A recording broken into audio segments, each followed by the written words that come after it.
আলহামদুলিল্লাহ, আজকে আমরা সালাতুল ইস্তিসকা নামাজ পড়েছি এই জন্য যে বান্দার যখন গুনাহ হয়ে যায় তো আল্লাহর পক্ষ থেকে রহমত বন্ধ হয়ে যায়।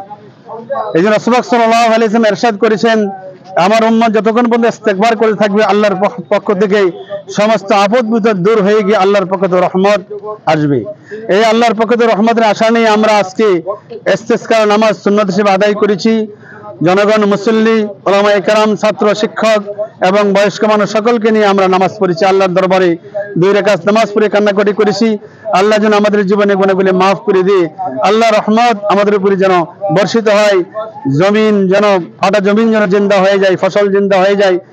আল্লাহ রাব্বুল আলামিন যত পানি দুনিয়াতে সবাই যেন মুগ্ধ হয়ে যায়, মানুষ মুগ্ধ হয়ে যায়। এই জন্য আমরা দোয়া করেছি। আল্লাহর পক্ষ থেকে আমরা আশা রাখি, আল্লাহর দরবারে আশা রাখি আল্লাহ তাআলা আমাদেরকে নৈরাশ করবেন না। অবশ্যই আল্লাহ আমাদেরকে রহমতের বৃষ্টিতে আমাদের সায়রাব করবেন। এবং এই দোয়াটা 3 দিন হবে, আজকে হয়েছে, আগামীকাল সোমবার হবে ইনশাআল্লাহ। ঠাকুরগাঁও বড় মাঠে, কেন্দ্রীয় বড় মাঠে সেই দোয়া হয়েছে, 3 দিন হবে। আল্লাহ যে আমাদের তৌফিক দান করে, আল্লাহর পক্ষ থেকে রহমতের বড় আশা কামিয়াবি রাখি। আল্লাহ আমাদের কবুল মঞ্জুর করুন। অত্যন্ত বিচক্ষণতার সাথে চিন্তা গবেষণা করেছি। আমাদের পাপের কারণে মহান আল্লাহ আমাদের উপরে সন্তুষ্ট হয়ে গেছেন, যার কারণে পাপ পঙ্কিলতার কারণে আজকে বৃষ্টি হচ্ছে না। বৈশাখ মাসের 13-14 তারিখ চলতেছে, তারপরেও বৃষ্টি হচ্ছে না। প্রাণী জগৎ কষ্ট পাচ্ছে, মাসুম বেগুনা বাচ্চাগুলো কষ্ট পাচ্ছে, আমরা বনি আদম কষ্ট পাচ্ছি, সকল জাতের মানুষ কষ্ট পাচ্ছে, পক্ষী কুল কষ্ট পাচ্ছে, গর্তের পিপিলিকা পর্যন্ত কষ্ট পাচ্ছে। সব জিনিস বিবেচনা করে আমরা আল্লাহর দরবারে ধর্ণা দিতে এসেছি।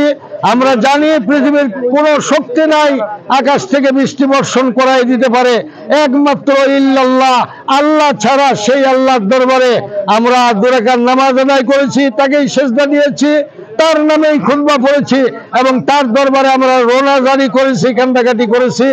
দেশের মানুষ যেন স্বস্তি পায়, শান্তি পায়, এই জন্যই আমরা এই নামাজের আয়োজন করেছি। করলাম আল্লাহর কাছে যে আমাদের পাপ পণ্য এগুলো আমাদের পাপের কারণে আমরা শাস্তি পাচ্ছি।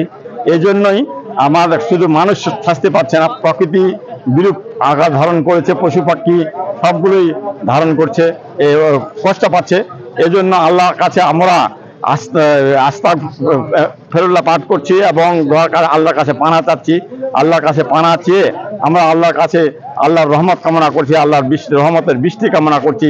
আল্লাহ আমাদেরকে যেন এই রহমতের বৃষ্টি দ্বারা আমাদেরকে পরিবেষ্টিত করেন এবং আমাদের দেশে এই যে আবহাওয়া বিরাজমান করতেছে সারা দেশে যেন শান্তি, রহমতের বৃষ্টি দান করে আমাদেরকে সিক্ত করেন।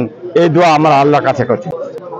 রোদের তাপদাহের কারণে পৃথিবী যখন একেবারে সংকটাপন্ন, পৃথিবীর জনমানুষ সহ একেবারে প্রাণী সহ সমস্ত কিছু যখন একেবারে অতিষ্ঠ হয়ে গেছে রোদের এই খরতাপ তাপদাহের কারণে, এমতা মুহূর্তে আমরা পৃথিবীর কোনো দ্বারে এটার অভিযোগ বা অনুযোগ বা কোনো কামনা করার সুযোগ পাই না, কারণ সূর্যের তাপকে নিয়ন্ত্রণকারী একমাত্র আল্লাহ রাব্বুল আলামিন।